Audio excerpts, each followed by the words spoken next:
Muy buenos días para todas y para todos.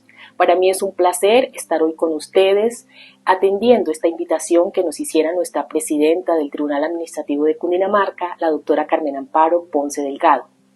En la actualidad me desempeño como representante del Tribunal Administrativo de Cundinamarca en el Comité Seccional de Género. Por eso me encuentro hoy acá haciendo esta introducción al evento académico que realizaremos en el día de hoy. Todos conocemos que el 8 de marzo se conmemora el Día Internacional a la Mujer.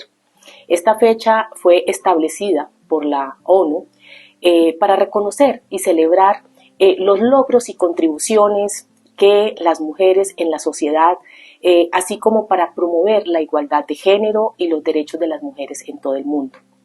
En la actualidad, el Día Internacional de la Mujer se celebra con manifestaciones, eventos académicos, campañas para promover la igualdad de género en todo el mundo y erradicar la discriminación y la violencia contra las mujeres y reconocer los logros y contribuciones en toda la sociedad. Para el día de hoy nos acompañan varias tratadistas sobre el tema. En especial iniciaremos la agenda con nuestra compañera, la doctora Amparo Oviedo, magistrada de nuestro tribunal por muchos años, a la cual personalmente le hago un reconocimiento a toda su labor, no solamente como jurista, sino como mujer, como artista, como esa mujer incansable y trabajadora que todos conocemos. Es una agenda bastante interesante. Trataremos temas tan importantes para todas nosotras y para todos en particular, sobre todo porque en esta época en que estamos en la era digital, cuando no se pueden asistir a estos eventos presenciales, qué mejor que tener estas conferencias de manera virtual, que las podamos estar consultando y escuchando, porque estas reflexiones son muy importantes para todas nosotras. Es recordar cómo el Consejo Superior de la Judicatura, desde el año 2008, con la Comisión Nacional de Género, ha venido institucionalizando los comités seccionales para la participación de muchas de nosotras y muchos compañeros en estos comités seccional de género, y a nivel nacional con la Comisión Nacional, con el fin de que trabajemos todos juntos por esta discriminación y este manejo de qué es tratar de entender de manera clara y precisa cómo promovemos esa igualdad de género y los derechos de las mujeres en todo el mundo.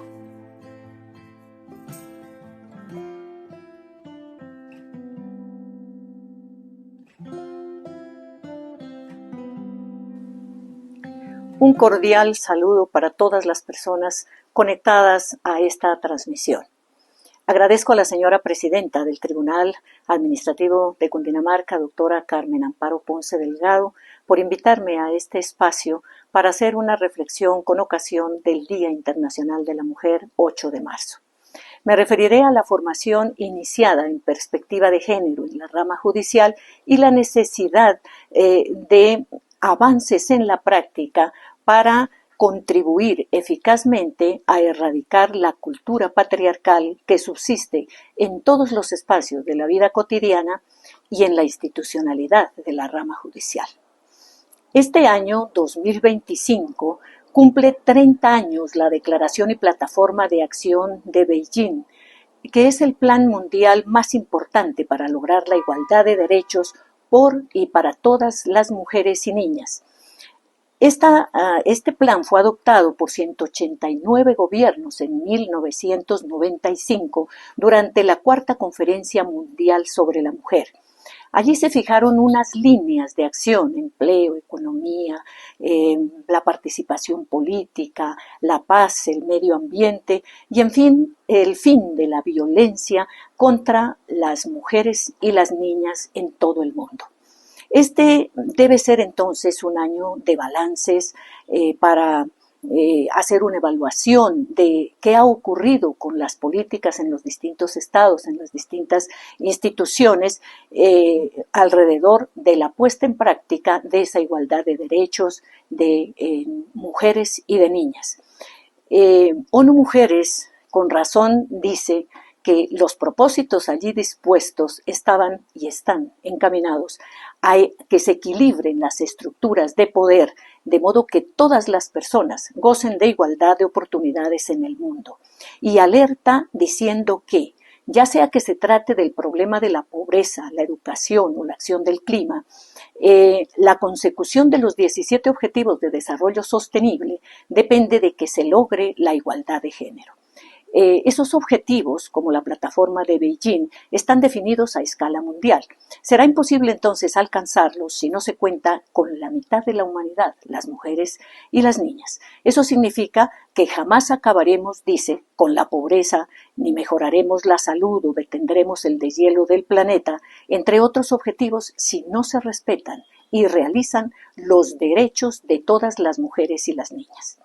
Entonces, para este conversatorio quiero proponer lo que está a nuestro alcance de inmediato, y esto es la forma de educación, una educación transformadora, como adelante lo señalaré. En la rama judicial conocemos desde el comienzo el despliegue del esfuerzo institucional con la creación de la Comisión Nacional de Género, desde el año 2008, la creación de los comités seccionales de género, que veíamos y vemos con mucha esperanza para entonces y para ahora.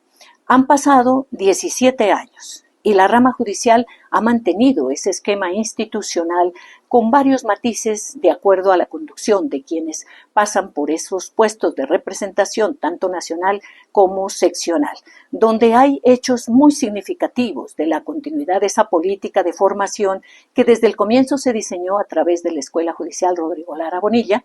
Tenemos un módulo específico en esta materia, nutridas publicaciones de libros, de jurisprudencia, artículos, conversatorios para hacer de la educación en perspectiva de género un eje transversal a todos los temas específicos de formación. En la página web se refleja la historia de ese devenir, la participación de las personas representantes en conversatorios nacionales e internacionales, así como los esfuerzos de articulación de las políticas con las demás instituciones. Sin duda, muestran un horizonte amplio de conversación, de destacar el papel de las mujeres en la rama judicial, que entendemos tiene como fin superar definitivamente la brecha de desigualdad y discriminación de las mujeres por razón de género y los grupos minoritarios. Un avance atinado y sin precedentes lo dio el Consejo Superior de la Judicatura, que se jugó una carta trascendental e icónica para avanzar en el cumplimiento de la Ley de Participación Igualitaria, alternar solo a mujeres para la elección de una vacante en la sección segunda del Consejo de Estado, compuesta para entonces solo por hombres. Exigencia institucional, no solo de cumplir la ley, sino, ojalá, para transformar la cultura tradicional discriminatoria de las mujeres en el acceso a las altas cortes, donde su participación es notoriamente inferior a la de los hombres. La mujer elegida en esa coyuntura, estamos seguras que no puede ser inferior a ese propósito. En la escuela judicial, el diseño de los contenidos se viene adicionando desde años atrás con módulos sobre derechos humanos, sobre ética, que pueden verse en los planes de formación. ¿Por qué subsiste entonces ese divorcio entre la teoría y la práctica? ¿Y cómo avanzar? Este es el objeto de la reflexión en el día de hoy. Desde época remota se considera la educación como un camino de transformación y la formación profesional desde Hipócrates y Sócrates, no solo en saberes para el desempeño, sino valores y las virtudes que, recordando a aquellos, se definen como esas predisposiciones a obrar bien que vamos conquistando a lo largo de la vida y que conforman el buen carácter como destino de la ética. Plantea Adela Cortina que es posible el cambio de las personas, lo que da sentido a la ética. En sus palabras, porque nacemos con un temperamento que no hemos elegido y en un medio social que tampoco estuvo en nuestras manos aceptar. Y en tales circunstancias aleatorias actuamos y vamos formando hábitos que pueden ser virtudes o vicios. para lo cual disponemos de la reflexión o ese atributo que es el discernimiento que se forja con la educación. Y en cuanto al servicio, insiste en que los procesos educativos lo han de ser para formar con calidad, que supone ante todo formar ciudadanas y ciudadanos justos, personas que sepan compartir los valores morales propios de una sociedad pluralista y democrática, esos mínimos de justicia que permiten construir entre todos y todas una buena sociedad. Conocemos que hablar de perspectiva de género es de interés de hombres y mujeres, y no valen salvedades cuando se obra sin discriminación. Eso minimiza los resultados, por ejemplo, esos resultados inmediatos, y resulta incongruente y discriminatorio. Así que una educación libre de estereotipos de género es la que posibilitará transformar normas y prácticas discriminatorias. Para ello, pues no podemos olvidar y hay que insistir en recordar la historia. Esa historia que está detrás de los procesos revolucionarios de las mujeres que en distintas épocas han luchado por la no discriminación. Al conocerlos, nos dan plenamente la razón por qué no se puede soslayar esa historia. No se puede olvidar las muertes, como la de Olympe Gouges, la de Policarpa Salabarrieta, la discriminación y el ostracismo contra Manuela Sáenz, el poemario de María Mercedes Carranza, entre tantas mujeres icónicas en la historia. Tampoco las víctimas, que son miles, el brutal feminicidio de Rosa Elvira Celi, las torturas, los linchamientos y las quemas de mujeres vivas, que aunque dirán que hay aspectos superados, pues no tanto como se quisiera, porque tal como lo muestra ONU Mujeres, la crisis mundial de la violencia contra las mujeres y niñas continúa. Alrededor de 736 millones de mujeres han sufrido violencia física o sexual a manos de su pareja o violencia sexual por parte de alguien más en algún momento de sus vidas. Las tasas tienden a aumentar durante las crisis y están surgiendo nuevos tipos de violencia facilitada por las tecnologías digitales. 1 de cada 3 mujeres en el mundo ha sido violentada. Los feminicidios están presentes, son aterradoras las cifras de muertes y violencia intrafamiliar. En Colombia, por ejemplo, en el año 2024 hubo 745 feminicidios según las cifras de la Defensoría del Pueblo, 26.605 casos de violencia de pareja, con un aumento del 26% respecto del año 2023. Y van más de 70 feminicidios en este año, 2025. De eso dan cuenta los expedientes que deben decidir juezas y jueces en nuestro entorno inmediato. Las violaciones sexuales graves e impunes, donde la jurisprudencia ha ido avanzando. Quizá ya no se hable de culpa exclusiva de la víctima, pero hay casos impunes. La trata de personas y la prostitución de menores y tantas violencias que no están en las estadísticas, como la violencia psicológica y la económica. Internamente, en la rama judicial, hemos pasado desde la censura soterrada para quienes reclamamos garantías en perspectiva de género, los silencios, la invisibilización, el desdén por estos relatos y por estas temáticas, la burla sobre el lenguaje inclusivo y tantas formas sutiles de discriminación que son violentas, como la referencia a las formas físicas de las mujeres cuando de evaluación de desempeño se trata, disfrazándolo en bromas, y han llevado a que las mujeres aún sean temerosas de hablar de la exigencia de sus derechos a la no discriminación y a la igualdad. En el trajinar diario, en la cotidianidad de las relaciones interpersonales, en sus aspiraciones de ascenso. Aún hay silencios y conformismos injustificados de las mujeres no superados. Entonces, tenemos que descifrar a plenitud el contexto histórico, el pasado y el actual, tanto interna como externamente, donde ha de educarse.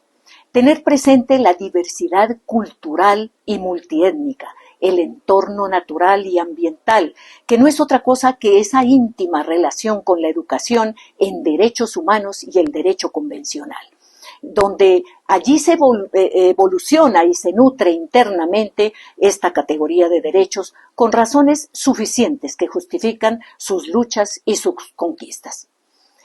En una mirada, las comunidades urbanas, indígenas, campesinas y rurales salta a la vista la represión y la violencia. La muerte, los atentados, el desplazamiento forzado y el exilio, con mayoría de víctimas mujeres, han impedido avanzar y fortalecer el liderazgo y la lucha por los derechos humanos, la igualdad y la no discriminación.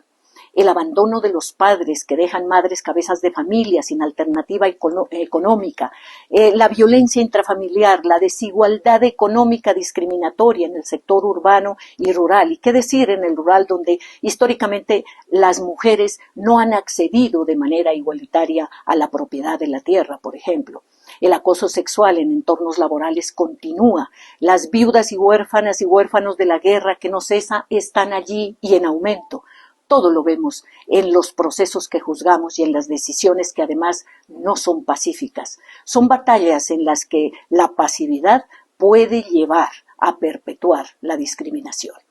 El lenguaje sigue siendo excluyente y este ha sido un mecanismo de invisibilización de las mujeres a lo largo de la historia y en todas las culturas. Por eso se requiere la inclusión en los términos que visibilicen a las mujeres. Todavía ese reclamo es objeto de reparos. Subsiste la generalización del término hombre para designar a hombres y mujeres, justificado en la recomendación de la Real Academia de la Lengua, jamás pensada con las mujeres y para ellas. Destacamos que en materia de lenguaje la Corte Constitucional dio un gran paso en el año 2008 con la sentencia de constitucionalidad C-804 del 2006, pero retrocede en la cuestión previa en materia del uso del lenguaje dejada en la sentencia T-344 del 2020, cuya salvedad resta fuerza al contenido mismo de la sentencia. La historia de las mujeres, entonces, como puede verse en todo el mundo, cuenta de tantas luchas ganadas, de algunos retrocesos, de reivindicaciones que han sido inspiradoras, de luchas locales y para mujeres rebeldes que lideraron notables procesos de transformación, sobre todo en educación. Cambiaron paradigmas y le apostaron a estos procesos educativos como un mecanismo para lograr esos objetivos. Reconociendo entonces la historia, iniciaremos con una educación transformadora y que sea profunda en perspectiva de género y para la igualdad y para la no discriminación, que tenga como brújula el compromiso ético, desde una mirada inclusiva amplia de lograr el fin convencional y constitucional de equidad y justicia, donde la mayoría de la población somos las mujeres. Exigencia mayúscula de nuestra Carta del 91 y son fundamentos de una ética pública para la convivencia pacífica. Entonces, tenemos que descifrar a plenitud el contexto histórico, el pasado y el actual, tanto interna como externamente, donde ha de educarse. Tener presente la diversidad cultural y multiétnica, el entorno natural y ambiental, que no es otra cosa que esa íntima relación con la educación en derechos humanos y el derecho convencional, donde allí se evoluciona y se nutre internamente esta categoría de derechos con razones suficientes que justifican sus luchas y sus conquistas. En una mirada, las comunidades urbanas, indígenas, campesinas y rurales salta a la vista la represión y la violencia. La muerte, los atentados, el desplazamiento forzado y el exilio, con mayoría de víctimas mujeres, han impedido avanzar y fortalecer el liderazgo y la lucha por los derechos humanos, la igualdad y la no discriminación. el abandono de los padres que dejan madres cabezas de familia sin alternativa económica, la violencia intrafamiliar, la desigualdad económica discriminatoria en el sector urbano y rural. ¿Y qué decir en el rural, donde históricamente las mujeres no han accedido de manera igualitaria a la propiedad de la tierra, por ejemplo? El acoso sexual en entornos laborales continúa. Las viudas y huérfanos de la guerra que no cesa están allí y en aumento.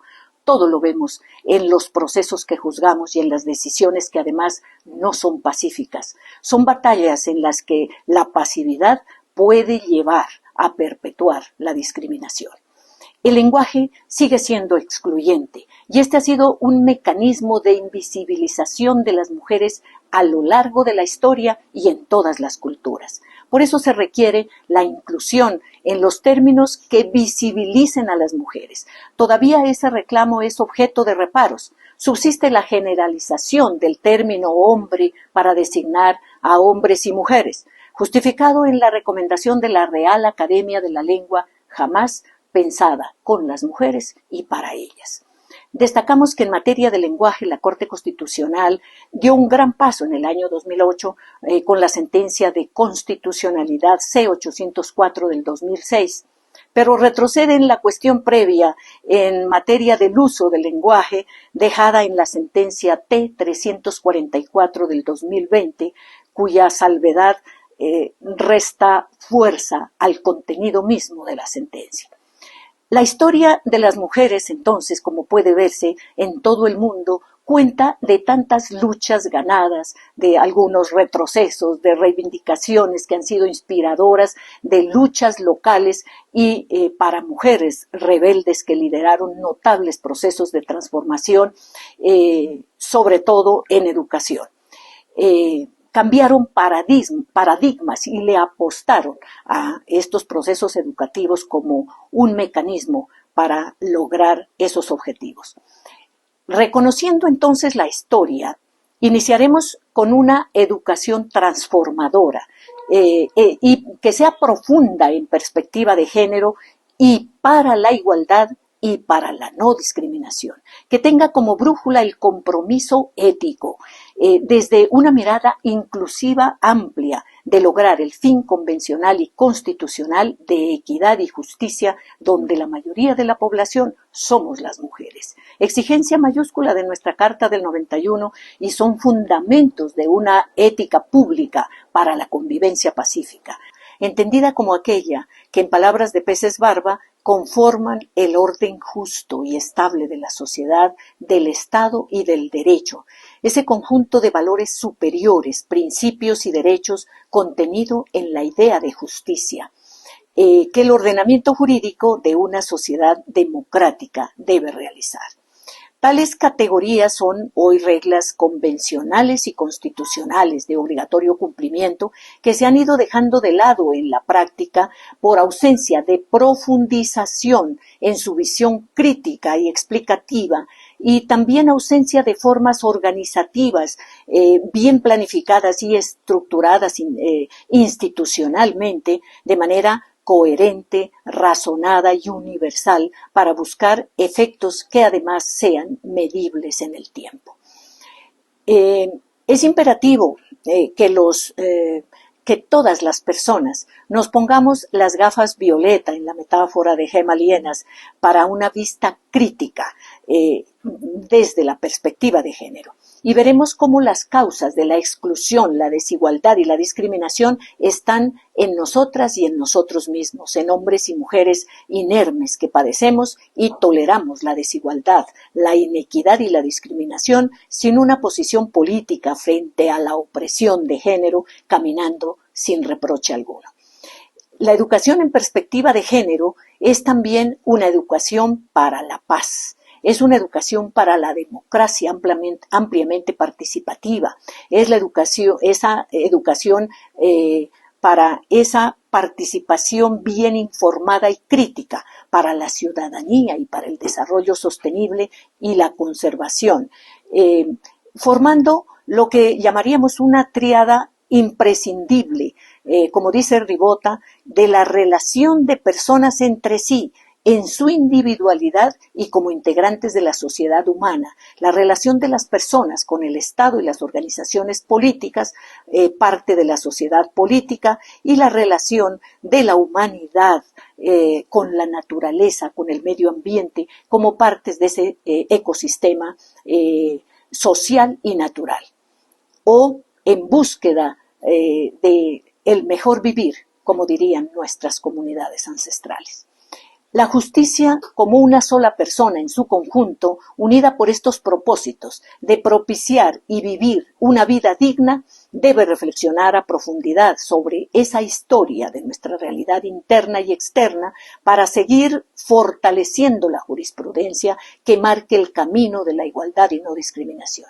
Las inconsistencias, las incongruencias, los retrocesos y aún el error de la jurisprudencia tiene como efectos inmediatos la violación masiva de derechos.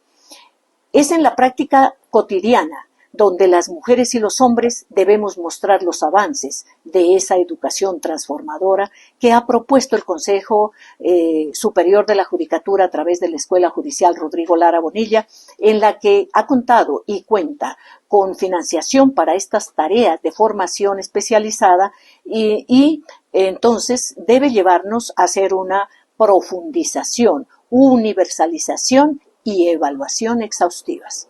Si las juezas y jueces somos garantes de los derechos de todas las personas en este país multicultural, diverso, laico y democrático, la justicia debe legitimarse en este país. De modo que hasta los símbolos que enarbola se ciñan al derecho convencional y constitucional, no a otros que vuelvan a tiempos superados y discriminatorios.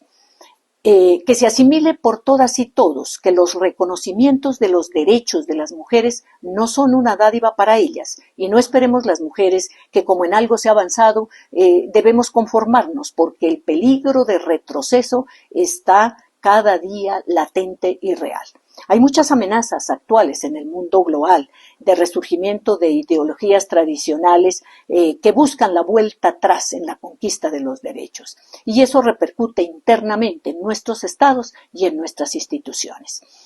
Sumado a que las incongruencias internas que se presentan en las esferas de poder, en la jurisprudencia, en un entorno deshumanizado por la justicia digital y los peligros de la inteligencia artificial, donde a menudo como dice ONU Mujeres, Cinia del Villar, si se nutren de datos de estereotipos, reflejan y refuerzan los sesgos de género.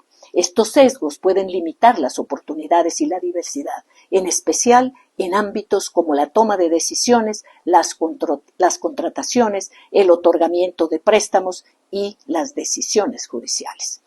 Es entonces también una propuesta hoy la obligatoriedad de la formación de todas las personas integrantes de la rama judicial en perspectiva de género, acogiendo una metodología distinta que dé mejores resultados, una formación más eficaz y universal.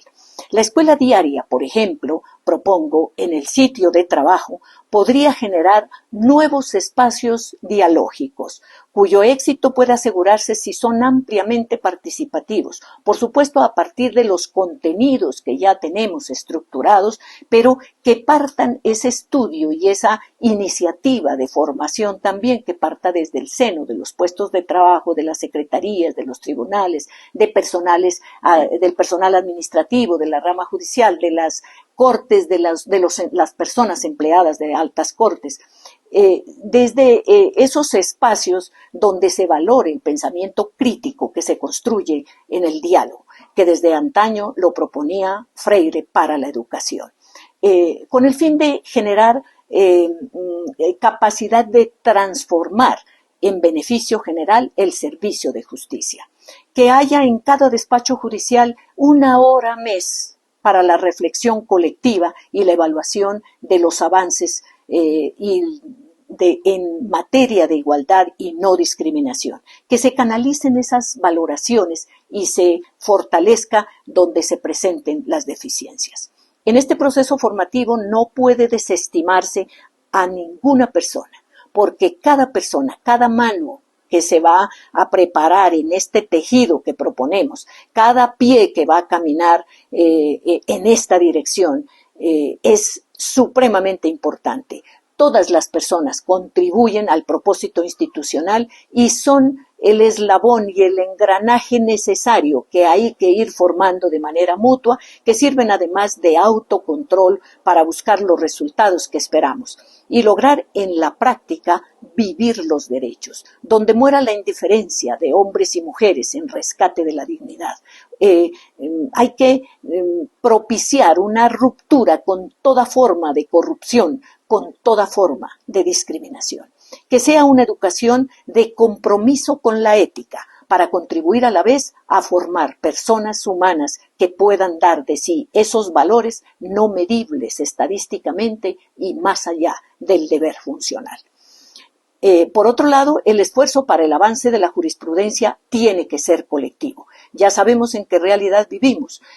Un país donde la Constitución del 91 no ha bastado para construir lo que deseamos en materia de igualdad, de equidad, de paz. Tampoco el acuerdo de paz en estos 34 años de vida institucional, de vida constitucional, perdón. Si se requiere entonces una lectura distinta, que haga posible sentir propio el dolor de la desigualdad, para salir del juego perverso, de un paso adelante cuando surgen personas que se educan, que denuncian, que juzgan en perspectiva de género, y un paso atrás cuando las silencian, cuando en la práctica les cierran el paso, cuando las desprestigian, cuando las invisibilizan, cuando las persiguen, las anulan y dejan de lado la jurisprudencia inclusiva. La divulgación masiva de las sentencias que incluyen perspectiva de género debe llamar a un estudio crítico en todos los puestos de trabajo. El Consejo de Estado ha divulgado una nutrida jurisprudencia con enfoque de género, con el magnífico apoyo de la relatoría, que ha jugado un papel trascendental y sobre el que reflexionamos en varios conversatorios de la Comisión Nacional de Género en el año 2016. Y de ese esfuerzo se conoce desde 1918 las decisiones donde se discutieron los derechos de igualdad y no discriminación y sobre la que puede verse también su evolución. Que en el plan sectorial de desarrollo de la rama judicial se describa y propicie este tipo de formación universal ampliamente participativa, para que todas las personas se empoderen de una justicia para la igualdad en los términos que hemos analizado. Que empiece por potenciar el gran recurso humano que tenemos en la rama judicial, destinado al servicio de justicia para una población que no soporta más la inequidad, la injusticia social, la violencia, la discriminación, la exclusión y el atentado diario contra la vida por destrucción de nuestros recursos naturales. En conclusión, este tipo de educación transformadora beneficia a los hombres, que no tienen por qué dejar de mostrar su propia sensibilidad que la cultura patriarcal les ha arrebatado, que solo con sus propias lágrimas se darán cuenta, como dice Clarissa Pinkola Estés, que han vivido una existencia a la defensiva por culpa de la herida y de las cosas que han perdido por eso, y verán lo paralizado que está su amor por la vida, por su propia persona y por las demás. Y beneficia a las mujeres, por supuesto, que libremente podrán vivir el sentido de los derechos, vivir esa vida digna, decidir libremente respecto de su cuerpo, expresar sus emociones sin censura, en ejercicio pleno de sus derechos por encima de ciertas vistas equivocadas de las creencias, por ejemplo. Que las acciones positivas y discriminaciones positivas, como la ley de cuotas de participación de las mujeres en los puestos de dirección, lo sean tanto que apalanquen una cultura organizativa de garantía plena de los derechos de las mujeres, las niñas y los grupos minoritarios tradicionalmente discriminados.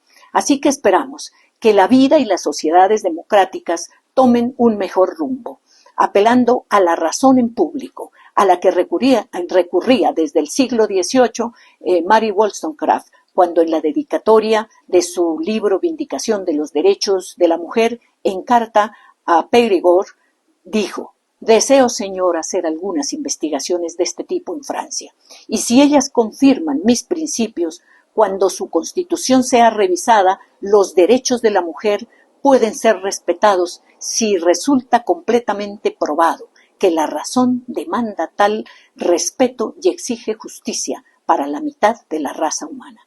La razón en público, como admite Amartya Sen, es una importante característica del enfoque de la justicia. Una justicia basada en la razón y la necesidad de que una decisión sea justa. En esta realidad nacional, violenta para las mujeres y para las niñas. Con una justicia en y para la igualdad y la no discriminación, seguiremos soñando con sanar heridas pasadas y caminar sin prejuicios, donde toda la humanidad viva los derechos sin que las mujeres dependamos de las miradas de los demás. Decía Piedad Bonet en reciente charla que las mujeres estamos toda la vida presas de la mirada del otro.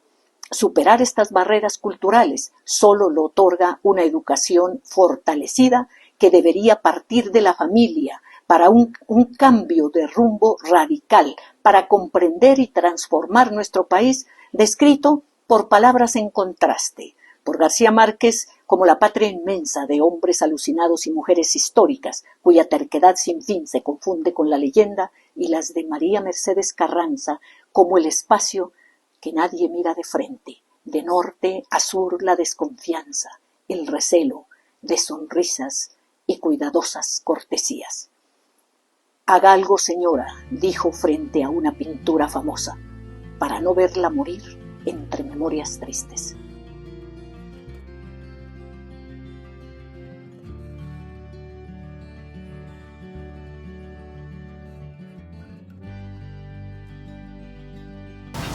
Buenos días a todas y todos.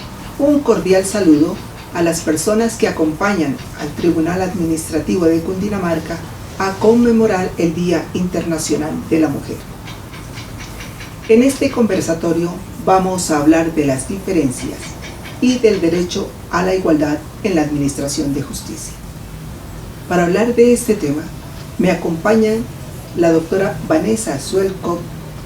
Ella es doctora en Derecho, investigadora y docente universitaria. También la doctora Viviana Borges Monsalve, igualmente doctora en Derecho, docente universitaria y columnista de diferentes medios. Doctora Vanessa, buenos días. Buenos días, doctora. Muchísimas gracias por la invitación. Muchas gracias por la invitación. Buenos días. El autor italiano Luigi Ferrajoli define el derecho a la igualdad como el igual valor asociado a todas las diferencias de identidad que hacen de toda persona un individuo diferente de todos los demás, y de todo individuo una persona como todas las demás. Él habló de las diferentes épocas de la historia en cómo fueron tratadas las diferencias. En una primera época, incluso las diferencias eran simplemente ignoradas. No se era consciente de esas diferencias, y en cuanto a la mujer, su papel era el de madre, ama de casa y esposa. Posteriormente, esas diferencias sirven para marcar discriminaciones y privilegios.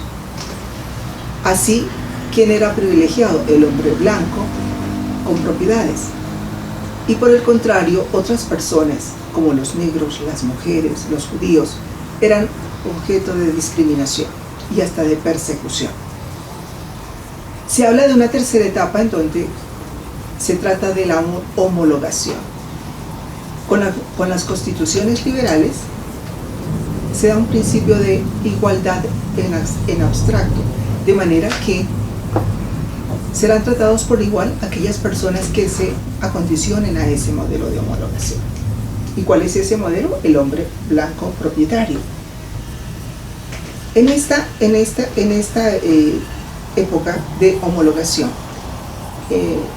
autoras como Catherine McKeon hablan del género neutro, y especialmente cuando hablan de la mujer y su acceso al derecho al trabajo, se dice que ella interpreta que la mujer logrará un igual tratamiento si logra demostrar ese desempeño igual al hombre. pues, homologándose a ese modelo. En esta época también, en esta etapa, se habla de llamadas discriminaciones benignas, de manera que se trata de igualar al modelo mediante la llamada discriminación positiva. Y una última etapa en donde ya esas diferencias son valoradas como tal, no son ignoradas, sino que son valoradas, pero ello no significa que deban ser tratadas de una manera diferente. Es decir, que todos somos diferentes en género, en raza, en religión, en idioma, pero ello no debe significar que seamos tratadas de formas diferentes. ¿Y cuál es el marco de ese tratamiento? Formal en el derecho, los derechos fundamentales. Así que vamos a hablar con nuestras invitadas para que desde el punto de vista de la academia nos den su visión respecto a cómo está la administración de justicia en Colombia, en qué etapa de estas que menciona Ferrayoli consideran ustedes que está la justicia colombiana. Así que le concedo la palabra a la doctora Vanessa en primer lugar para que nos dé su opinión desde ese punto de vista de docente, cómo encuentra en la situación de la mujer especialmente es tratada por la justicia colombiana y en general en la sociedad, en cuanto, por ejemplo, al acceso al trabajo, su participación en decisiones que afectan a la sociedad y otros aspectos que tienen que ver con su participación en comunidad. Doctora Vanessa. Bueno, nuevamente muchas gracias, doctora, por la invitación y saludo a todas y a todos jueces y juezas del Tribunal Administrativo del país. Frente a la pregunta, yo quisiera señalar varios aspectos, y es que el término de la igualdad pues, fue cuestionada por el constitucionalismo moderno, por las mujeres que señalaron que la igualdad pues, era un tema muy importante para el liberalismo y para todas las constituciones del siglo XIX, porque incluyó una capacidad de que el Estado pudiera atender de la misma manera a hombres en unas condiciones específicas que ya fueron mencionadas por usted. Pero en esas inclusiones constitucionales no se tuvo en cuenta a otros sujetos que también hacen parte de las composiciones de organizaciones políticas de esas sociedades, por supuesto entre ellas a las mujeres, y al no incluirlas como sujetas políticas, que es el caso sobre las mujeres, pues muchas de las decisiones en el Estado no eran tomadas por las mujeres, no había participación por las mujeres. Entonces la primera etapa es una etapa de igualación de derechos y está dentro de lo que podríamos llamar el feminismo de la igualdad, en el que se busca una igualación empezando por el derecho al voto, que es la capacidad de decidir en las organizaciones políticas contemporáneas. Pero su pregunta es sobre en qué etapa nos encontramos ahora. Pues hay dos etapas adicionales, una que habla de la diferencia, es decir, si queremos que a todos los sujetos que tienen condiciones distintas se les aplique una igualdad formal sin tener en cuenta sus características sociales, culturales,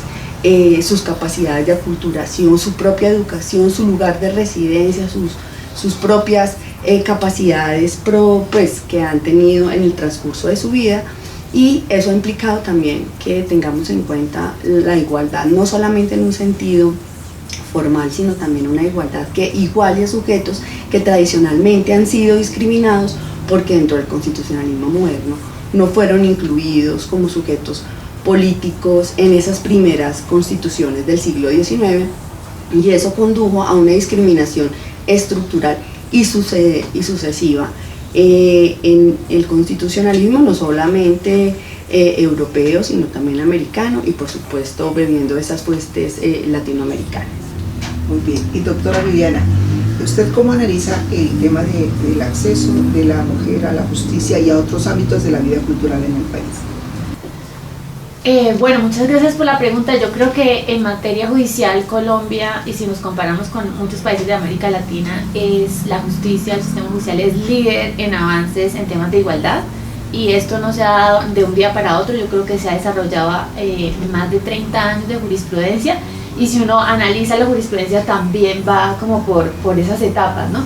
Igualdad formal, el divorcio, si uno ve las discusiones constitucionales, fue primero como una igualdad muy formal, después muy sólida en temas de violencia, Después tenemos como igualdad en temas de mujeres indígenas, de mujeres afro, de personas LGBT. Y después tenemos como un desarrollo que nunca para. Yo creo que el mensaje es que la igualdad siempre va a ser una categoría de análisis, siempre va a ser una tarea judicial que nunca termina. Y ahí quiero referirme también como a lo que dicen los economistas, ¿no? Porque yo creo que hoy el hecho que la doctora esté acá y que haya más mujeres juezas en los tribunales, en la Corte Constitucional, en toda la rama judicial, demuestra que la brecha está cambiando y que esa igualdad la estamos, si no estaríamos acá sentadas, la ve uno en el salón de clase de facultades de Derecho, y es lo que Claudia Goldin, que es una economista que se ganó el Premio Nobel de Economía en el 2023, señala cómo hace la historia de las brechas entre hombres y mujeres, que también se ven en la rama judicial. Hay estadísticas que demuestran que pues a las mujeres nos cuesta más estar en la rama judicial. Y Claudia, la premio Nobel, dice como, bueno, yo analicé 200 años de historia y la buena noticia es que esto ha cambiado y la prueba está acá en nosotras, pero vamos a seguir así por muchos años más. Entonces la tarea judicial por la igualdad está en la vida cotidiana, está en entender que siempre hay una diferencia cuando hay una mujer en la labor judicial que hacemos, ya sea desde lo administrativo, desde lo constitucional, desde lo civil, siempre va a estar ahí. Es una visión que nos permite por qué las mujeres somos diferentes a los hombres, y las mujeres indígenas y las mujeres negras va a tener más dificultades. Eso se llama interseccionalidad, pero tener los lentes de que todas las personas no somos iguales, sino cada uno con sus diferencias, nos va a permitir fallar mejor y ser como más sensibles a cómo la justicia está beneficiando, está fallando cada caso concreto. Doctora Vanessa, ya hablando en un caso concreto y en casos analizados por los tribunales, ¿usted considera que las diferencias, por ejemplo, en género y en etnia, influyen en el acceso a la justicia, en las oportunidades para acceder a este servicio? También agradezco esa pregunta porque en efecto una de los problemas de la justicia es no tener en cuenta las diferencias étnicas, las diferencias de ubicación geográfica, las diferencias también de culturas, de idiosincrasias, de acceso a bienes y servicios. Por ejemplo, si hay poblaciones que no tienen acceso a, por ejemplo, a viajar con prontitud para atender sus problemas de salud, pues la justicia también es un lujo para estas comunidades. Y yo pienso que tener en cuenta esas variables que en un sujeto o una sujeta pues pueden incrementar o pueden hacer más difícil o pueden hacer más gravoso el acceso a la justicia, en este momento se están teniendo en cuenta en la rama judicial. Hay casos interesantes como la sentencia SU 091 del 2023 de la Corte Constitucional. Aquí se analiza un caso de violencia política de una mujer indígena que se opone a que a una autoridad tradicional la elijan coordinador de un programa del Estado, y esa oposición y esa libertad del ejercicio político de esta mujer indígena pues fue violado por su propia comunidad, porque esto le condujo a ser castigada incluso físicamente. La mujer interpuso una acción de tutela y esta le protegió sus derechos fundamentales, por ejemplo, al libre desarrollo de la personalidad. Si bien se reconoce la autonomía indígena, la diversidad étnica y cultural, es también muy importante saber que tiene límites y que esos límites están ya consagrados en tratados internacionales que ha suscrito el Estado colombiano, como aquel que prohíbe todas las formas de discriminación contra la mujer, que es la CEDAW, o aquel que prohíbe todos los tipos de violencias contra la mujer, que es el Belendo Pará, que es obligatorio no solamente para las autoridades judiciales, sino para las autoridades administrativas en el país. Así que pienso que sí es más gravoso el acceso a la justicia, pero también veo que cuando llegan casos por activismo, por lucha social y política de aquellas comunidades que quieren ver que sus casos sean resueltos en las altas cortes, pues se puede dar un trato diferenciado a esas condiciones, y también se puede poner límites a decisiones en las mismas comunidades que puedan afectar esos derechos fundamentales.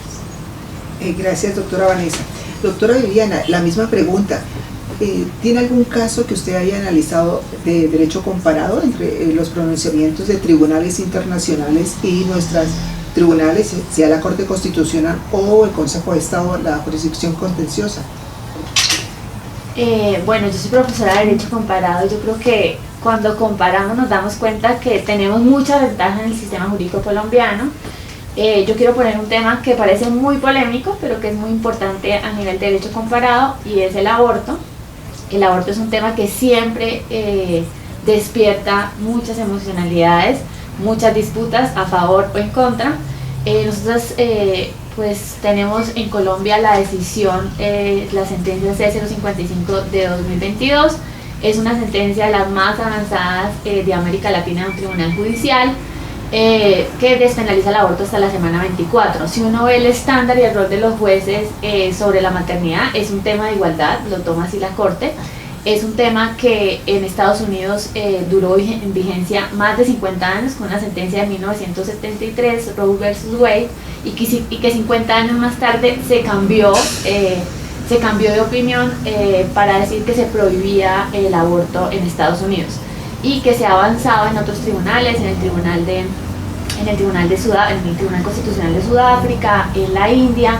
Es un tema constitucional que siempre está ahí y que yo creo que nosotras tenemos la bandera, porque se reconoce y no se reconoce como se reconoce con un margen bastante amplio, ¿no? Para algunas personas es muy escandalizado que sean 24 semanas, pero detrás de esas 24 semanas también hay un principio de igualdad, ¿no? Todas las mujeres no somos iguales, y ahí podemos pensarlo como, claro, una mujer en la ciudad, en Bogotá, que sea universitaria, va a tener la información y va a ir en las primeras 6-7 semanas, esas citas son de Profamilia y de Jacarandas, va a ir a interrumpir el embarazo en la semana 6 o 7. Ese es el promedio y esa es la literatura mundial. Pero una mujer indígena en el Cauca, una mujer indígena en el Amazonas, quizás no tenga la información, no tenga el sistema de salud, viva en violencia, viva en pobreza, y quizás se va a demorar más. Entonces, como las mujeres todas no somos iguales, la semana 24 es para que cada mujer se tome ese tiempo y que ahí esa es igualdad, ¿no? Que la mujer citadina que tenga la información vaya temprano, y obviamente las mujeres en su mayoría van temprano. Las estadísticas demuestran que el 98% de las mujeres van antes de la semana 12, mientras que de ese 2% son las mujeres más vulnerables. Entonces yo creo que ahí Colombia tiene mucho que enseñar y tiene mucho que aprender en seguir manteniendo eso en los casos concretos, ¿no? Ahí puede haber responsabilidad del Estado cuando no hay buena atención médica, es un hospital público, cuando las mujeres indígenas no están accediendo al aborto. Hay dos sentencias recientes de mujeres indígenas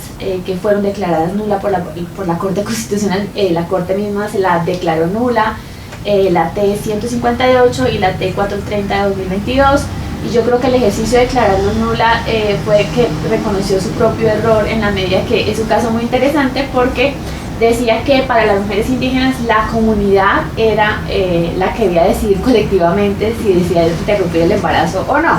Entonces, cuando las mujeres todas somos iguales, porque las mujeres indígenas tienen que opinar toda la comunidad, es como si toda la familia tuviera que opinar, o toda la familia extensa tuviera que opinar si uno se hace un aborto o no. Y yo creo que ahí está el desafío de la desigualdad, ¿no? Está el desafío de pensarse cómo no todas las mujeres somos iguales, y en cada caso analizarlo. Y yo creo que en aborto es un tema muy interesante. Puede que la gente no le guste, no esté de acuerdo con el aborto, pero judicialmente es muy interesante en cómo es el acceso para mujeres negras, para mujeres indígenas, para personas trans y no binarias. Muchas gracias.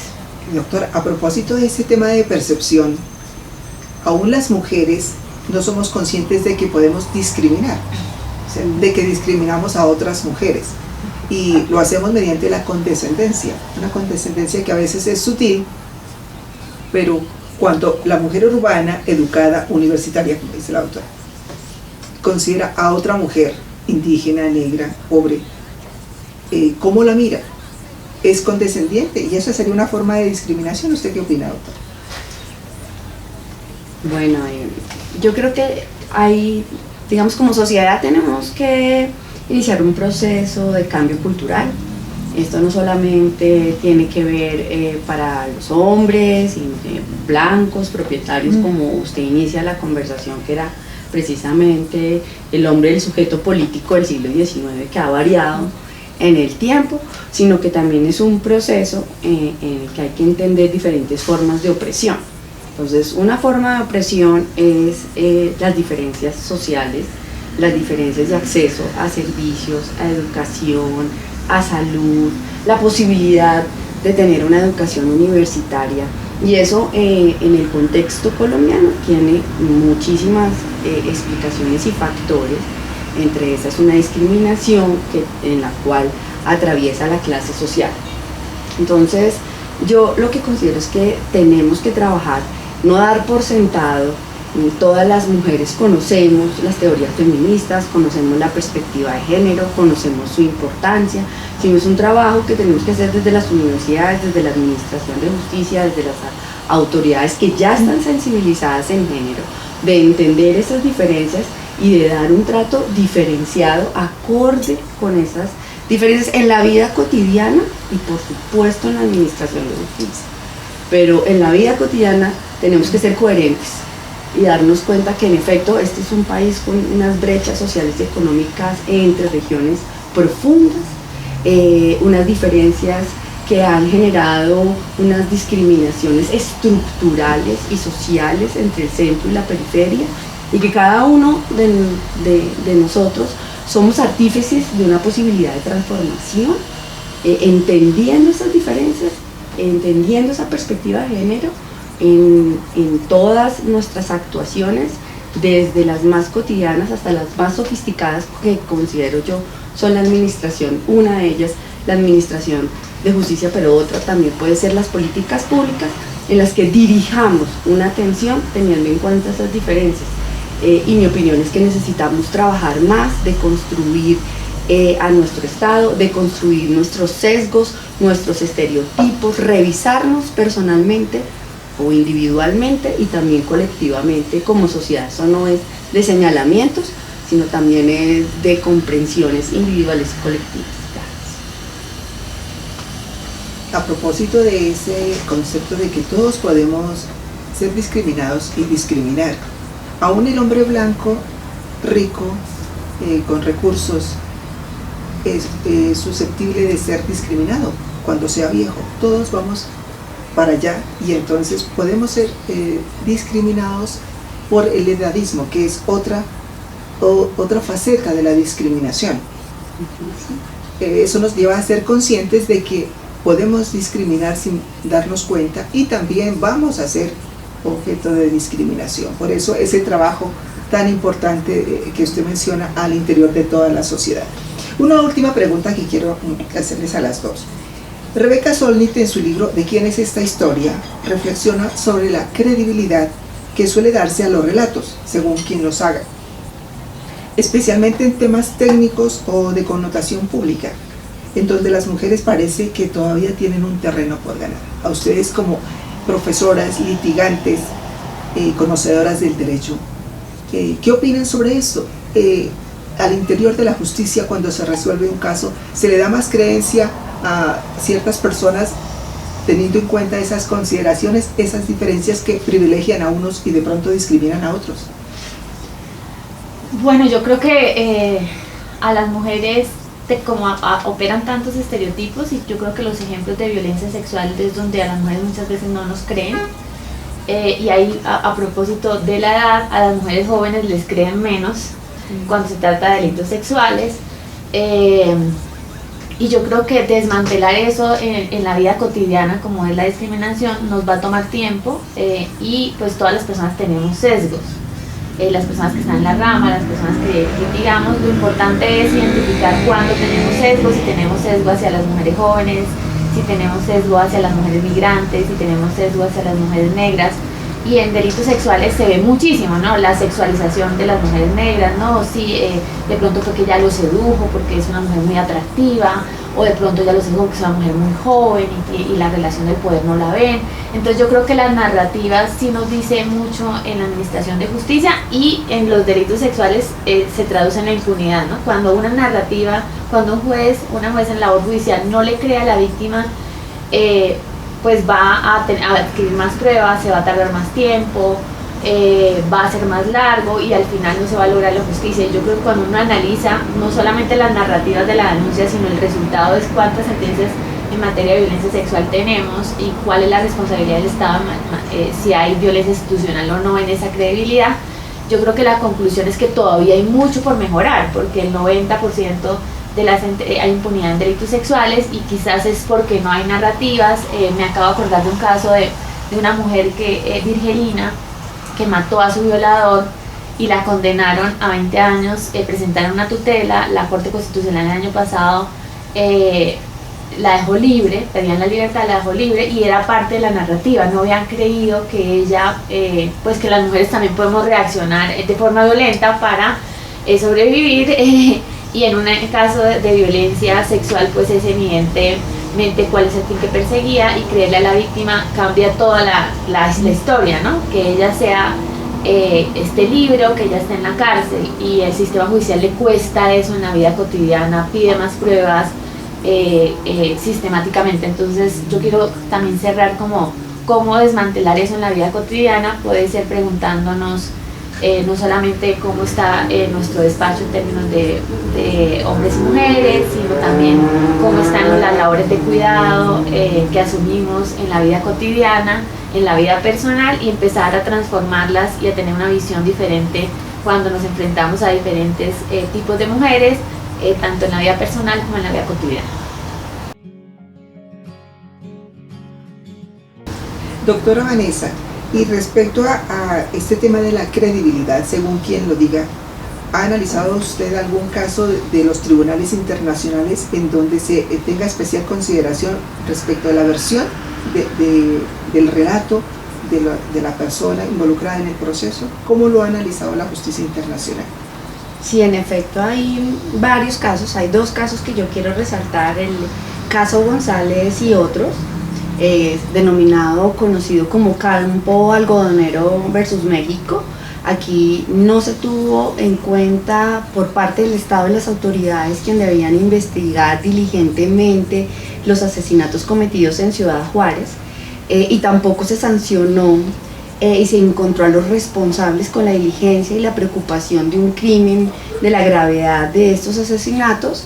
Y allí observo que el relato de las mujeres no fue reconocido como importante, y no fue reconocido como importante y estructural permitir este tipo de violencias en un estado. El otro tiene que ver con el Fernando Ortega y otras versus México también. En este caso es una violencia sexual que realiza autoridades de la fuerza pública a una mujer indígena, y aquí tampoco se tiene en cuenta su relato, precisamente por sus diferentes condiciones de discriminación, ser mujer indígena y también discriminada por sus condiciones sociales y económicas. No hubo una investigación imparcial, no se tuvo en cuenta la interseccionalidad, y esto pues conduce a instar al Estado a modificar la legislación, a fortalecer el acceso a la justicia para las mujeres que tienen estas condiciones diferenciales. Otro caso, un caso que yo creo que celebro, del Consejo de Estado, la ponencia fue del magistrado Montaña Plata y la actora es Linda Lorena Bañol García. Es una acción de grupo en el que se tiene en cuenta la especial vulnerabilidad que tienen las mujeres cuando están en estado de reclusión. Esto fue en el Cunduy, en Caquetá, y aquí se tiene en cuenta todo lo contrario, llega a la última instancia en el Consejo de Estado para tener en cuenta el relato de inmensa vulnerabilidad de las mujeres en condiciones de hacinamiento, condiciones de violación de todos sus derechos fundamentales, y por supuesto a la intimidad, al no tener unas condiciones dignas para su estado de reclusión. Y llegar hasta esta instancia para tener en cuenta esta perspectiva diferencial permite realmente, cuando uno lee estas sentencias, que uno piensa, se hizo justicia. Y aquí estamos reclamándole a la sociedad un acceso masivo para aquellas mujeres que se encuentran en estas condiciones de inmensa vulnerabilidad, y también la importancia de su relato. Bueno, muchas gracias a nuestras invitadas por acompañar al tribunal en este día de conmemoración del Día Internacional de la Mujer, y a ustedes por acompañarnos a través de la plataforma YouTube. Buenos días.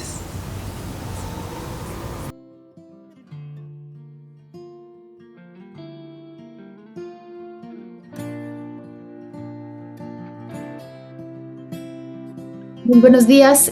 Quiero agradecer especialmente al Tribunal Contencioso Administrativo de Cundinamarca por esta invitación y agradecerles también por ocuparse de este tema tan importante, hacer una conmemoración del Día de la Mujer que realmente nos permita y contribuya a pensar en este tema, a pensar y a entender cuáles son los retos en cuanto a todas las discusiones del género que enfrentamos en la justicia en Colombia.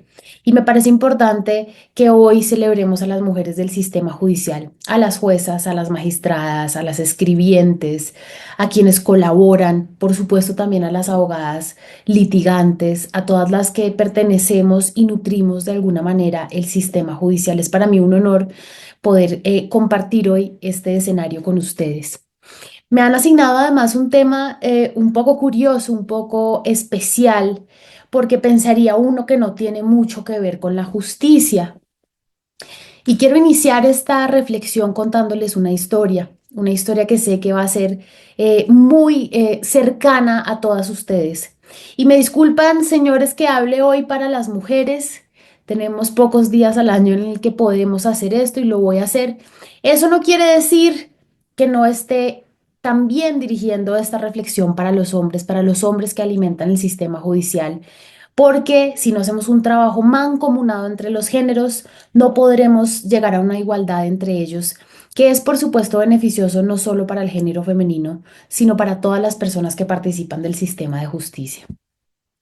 Hace muchos años, cuando empezaba en mi oficio de litigar en la defensa de la libertad de expresión, tuve la oportunidad de armar un grupo de abogados, de expertos, en el que íbamos a prepararnos para llevar una causa judicial contra un famoso acosador judicial que no voy a nombrar, que perseguía a unas mujeres y a unas periodistas que habían hecho unas denuncias sobre violencias basadas en género, unas denuncias públicas.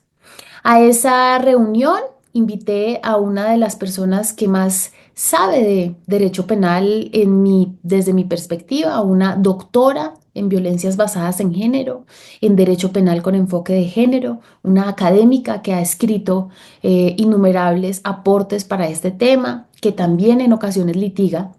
Por supuesto, ella era una mujer joven como yo que nos habíamos conocido en la universidad y desde ese momento quedaron atados nuestros destinos por estar siempre entrelazadas en nuestra causa común.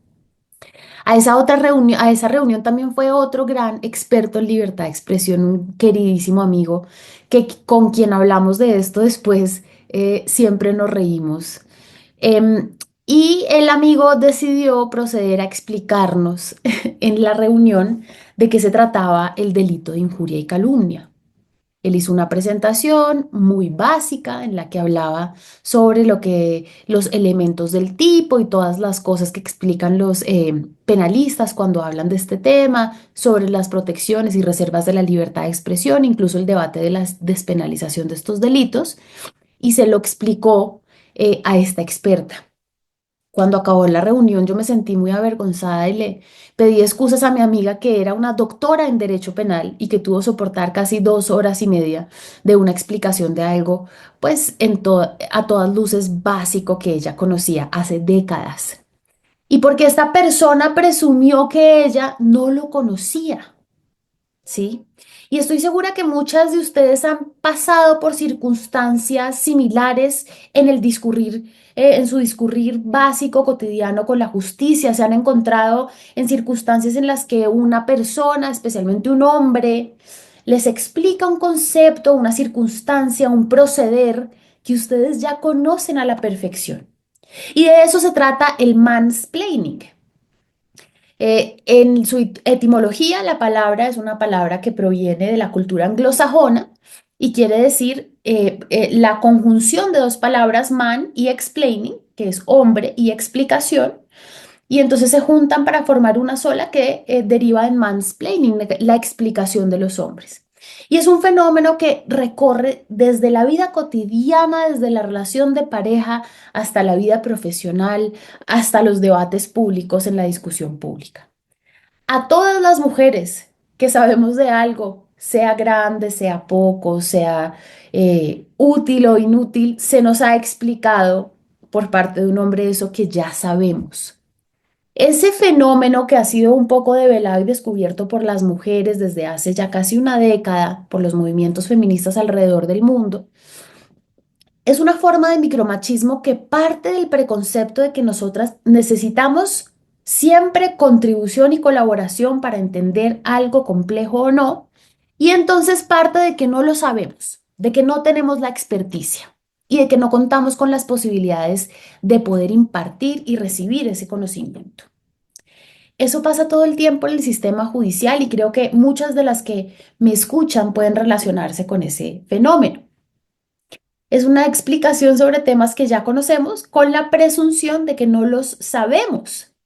Y de eso puede haber expresiones muy pequeñas en la cotidianidad hasta de momentos muy importantes de nuestra vida, definitorios de nuestra carrera profesional, en especial en la profesión jurídica, que es, como ustedes lo saben, una profesión profundamente machista y estamos luchando día a día para que eso deje de ser así. Más allá de las anécdotas que uno pueda compartir sobre este tema, creo que es importante volver a un concepto que nos habla sobre el mansplaining, como también la idea de que ciertos fenómenos son entendidos a cabalidad por los hombres y no se escucha y no se absorbe el conocimiento específico que sobre ellos puedan tener las mujeres. Y con ello me refiero al enfoque de género. El enfoque de género es ya un mandato constitucional que hace parte de un deber que deben reconocer todos los impartidores de justicia en todos los estamentos judiciales y debe reconocerse que en ciertos casos hay que ponerse las gafas del género para poder entender ciertos fenómenos que se tramitan a través de las vías judiciales.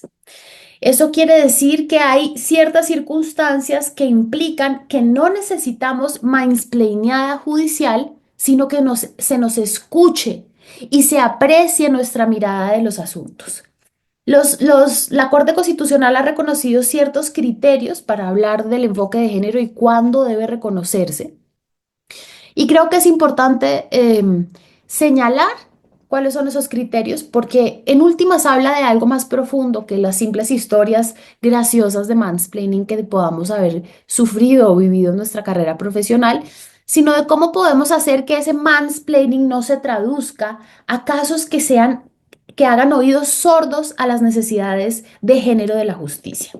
Lo primero que habría que decir es que este enfoque de género es una obligación que por vía del control de constitucionalidad y de los tratados que ha firmado el Estado colombiano, es una obligación del Estado colombiano y por tanto de sus jueces de reconocerlo por estar incluida de diferentes maneras y con diferentes alcances en la Convención Internacional Belém do Pará, que ha sido ratificada ya por el Estado colombiano hace décadas. Entonces, a raíz de esa obligación, ¿cuándo deben los jueces, las juezas, los magistrados aplicar un enfoque de género para un caso? Es decir, dejar atrás el mansplaining y darle voz realmente a las mujeres y a sus causas y a sus dinámicas específicas. La primera pregunta que nos hace la Corte es ¿quién hace qué? Entonces, dice, hay que entender en determinada circunstancia quién era la víctima, por ejemplo, de un asunto que pueda relacionarse con violencias basadas en género, quién es el presunto agresor, cómo funcionó esa relación entre esas dos personas, identificar un poco en el plano social de qué se trata. Entonces, por ejemplo, si se trata de una persona, en cuanto a la persona que actúa como víctima, si es una persona que ha sido parte de una minoría históricamente discriminada, si está en condiciones de vulnerabilidad frente a su presunto agresor, si hay un desbalance en esa relación. ¿Cómo o con qué se presume que actúa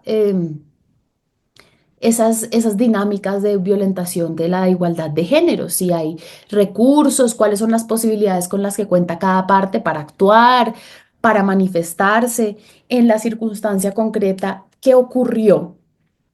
Y eso nos deriva a la tercera pregunta, que es ¿quién es dueño de qué? ¿Cuál es la titularidad de los bienes en disputa, la propiedad, en los conflictos de pareja, en los despojos? Es necesario saber quién cuenta con qué parte del conflicto que se está tratando de solventar. ¿Quién es responsable de cada acción? ¿Quién era responsable de hacer una cosa y quién era responsable de hacer la otra? ¿Quién era responsable en una relación laboral en la que, por ejemplo, se acusa acoso sexual en el lugar de trabajo? ¿Quién era responsable de hacer cada una de las tareas? ¿Quién debía supervisarlas y de qué manera? Em, ¿Y quién tiene derecho a qué? Es decir, cuáles eran las garantías constitucionales o legales que tenía cada uno de los actores en el conflicto para poder saber si en esa reclamación, en esa actuación judicial existe la posibilidad de implantar el enfoque de género. ¿Quién controla qué? Y esa es una pregunta muy difícil de contestar en muchas ocasiones porque el control también, los ejercicios de poder también son implícitos.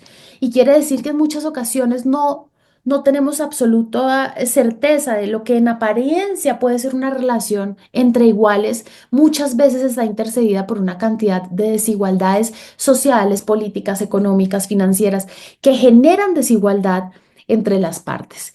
¿Quién tiene además el poder de decisión en esa relación? ¿Quién puede tomar una decisión final sobre las cosas que se están tramitando o sobre la circunstancia específica que se está litigando?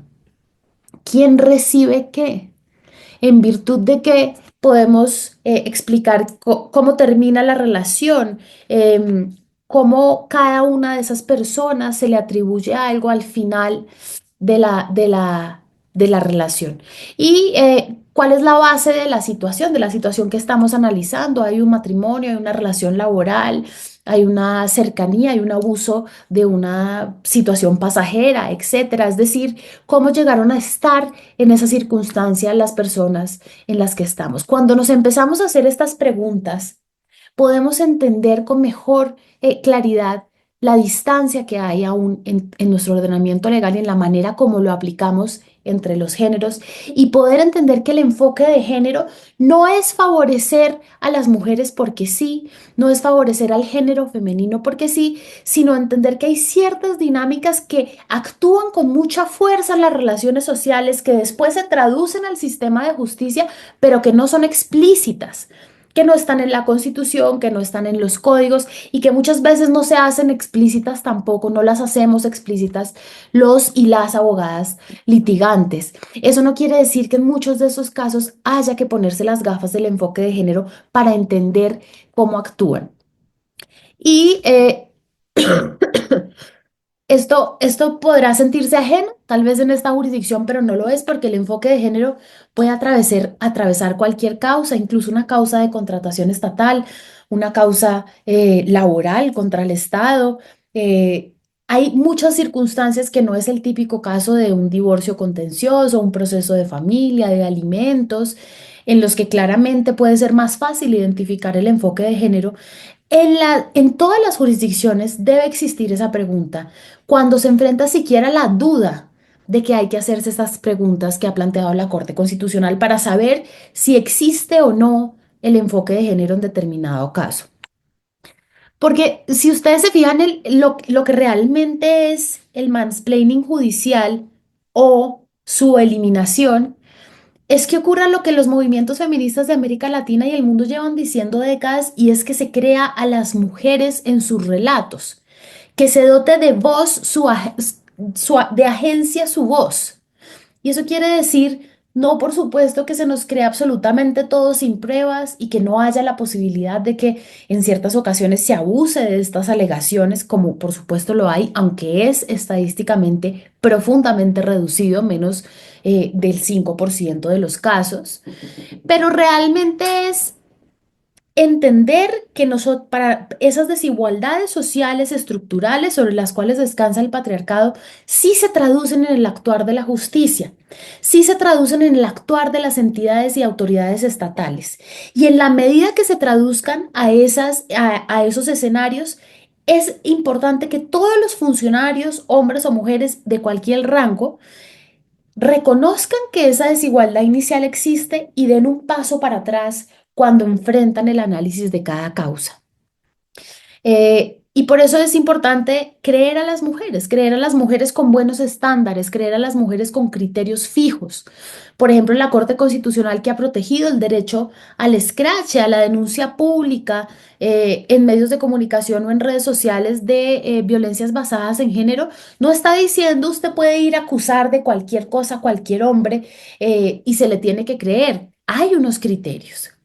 Pero además, si ustedes se fijan y ustedes lo saben, señoras magistradas, señoras juezas, actoras del sistema, el costo que enfrenta una mujer cuando impone una de estas denuncias es enorme, es gigantesco.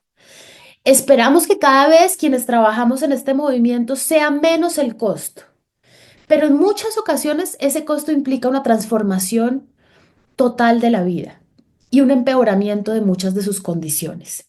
Entonces es importante replantear esa duda sobre que se cierne sobre el decir de las mujeres para rechazar también el enfoque de género. No, este caso no se trata de eso. No, aquí no importa eso. En la mayoría de los casos importa, en la mayoría de los casos es un asunto que no se puede dejar atrás. Entonces, para poder erradicar el mansplaining judicial, y perdónenme, para poder erradicar el mansplaining judicial es simplemente hacer caso de lo que el movimiento feminista lleva diciendo años y es que se escuche a las mujeres cuando hablan con la verdad. Y que se nos escuche principalmente porque este y todos estos asuntos son un discurso especialmente protegido, de protección constitucional reforzada, como lo decimos nosotros.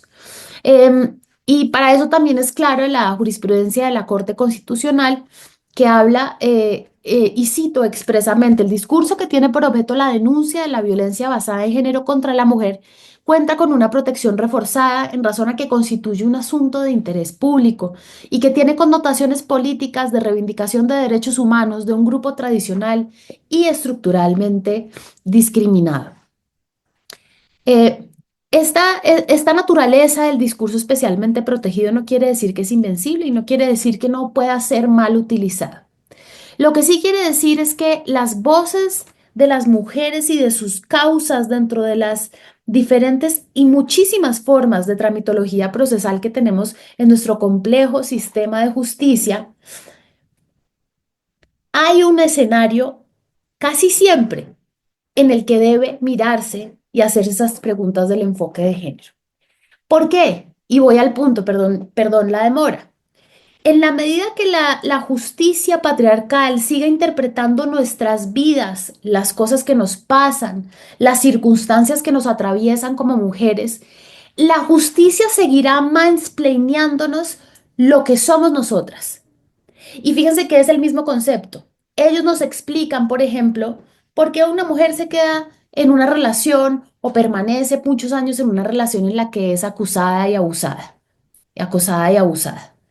Ellos explican, nos explican por qué no denunció antes, porque lleva 20 años con esta persona. Y entonces desde la mirada de los hombres nos explican cómo funciona el acoso o cómo es absurdo que esa persona no haya puesto una denuncia pública, una denuncia ante las autoridades. Y no se nos escucha lo que nosotras ya sabemos y sabemos en muchos casos más que ellos por ser quienes somos víctimas de esas agresiones de manera estadísticamente sistemática, aunque hayan excepciones, por supuesto, en las que es al contrario, muy pocas. Ese es para mí el contenido más fuerte del mansplaining judicial y es que no se nos entienda y se nos escuche con los fenómenos que son propios de nosotras, de nuestra experiencia de vida. ¿Por qué en el divorcio contencioso entonces se habla sobre el cumplimiento de una u otra obligación marital en cabeza de la mujer o del hombre? Partiendo de unos preconceptos de lo que debe hacer una mujer o un hombre en una relación marital, sin ir un poco más allá, sin dar el paso adicional de entender cuál es la circunstancia específica y la vivencia específica que hace que este fenómeno funcione de manera diferente a la que tal vez un juez esperaría que naturalmente funcione. Esa es para mí el peligro más grande, el reto más grande que debemos transformar en el mansplaining judicial, que no se nos escuche en cuanto a nuestras propias experiencias, los fenómenos como nos atraviesan a nosotros.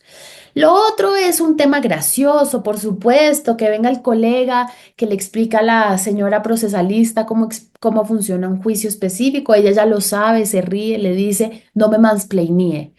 Esas son cosas pasajeras que pasan en el día a día y estamos rodeadas de colegas dispuestos, y eso también hay que decirlo, a deconstruirse, a entender estos sesgos, a escucharnos. Eso es cierto. Pero la peor manifestación del mansplaining judicial o del mansplaining en la administración de justicia es cuando los jueces y los magistrados tratan ellos de entendernos y de explicarnos lo que a nosotras nos ocurre. Y eso ocurre principalmente cuando hay una ausencia del enfoque de género en las decisiones judiciales. Quiero cerrar esta presentación con un agradecimiento muy grande para todas las mujeres que me han inspirado en el sistema de justicia, a las magistradas de este tribunal, pero también a tantas otras que uno se topó en la vida profesional como estudiante, lo determinante que fueron ellas para que muchas mujeres después decidiéramos estudiar derecho, dedicarnos al litigio. No hay nada más fuerte que el ejemplo de una mujer que uno admira y quiero agradecer a muchas de ellas por ese camino trazado para las que seguimos después. Es muy importante. Y a los hombres que nos acompañan a celebrar, a conmemorar este día importante, que ojalá lo hagan siempre, como ya lo dije, con el uso del enfoque de género y de entender realmente en qué consisten esas dinámicas. Creo que la idea principalmente que quiero transmitirles es que no necesitamos que nos expliquen, sino que nos escuchen y nos crean. Necesitamos que entiendan que nosotras, muchas de esas dinámicas que ellos deciden en los escenarios judiciales, son dinámicas que ellos no comprenden a cabalidad. Entonces no necesitamos mansplaineada judicial, no queremos ser nosotras tampoco quienes dictamos la clase, pero que se nos escuche y se escuchen nuestras vivencias a cabalidad para que ellas hagan parte realmente de un sistema de justicia que proteja a las mujeres, que garantice los derechos constitucionales a la igualdad, a la libertad de expresión, a la vida digna, em, y que esa sea una manera real de celebrarnos. Les agradezco de todo corazón esta invitación de poder estar hoy en este escenario, a las señoras magistradas, a la Comisión Judicial de Género por todo su trabajo, por su trabajo consistente desde hace décadas, por hacernos visibles, por hacer visibles estos temas. Y muchas gracias a todas las mujeres que contribuyen esencial y fundamentalmente con el sistema judicial. Un abrazo.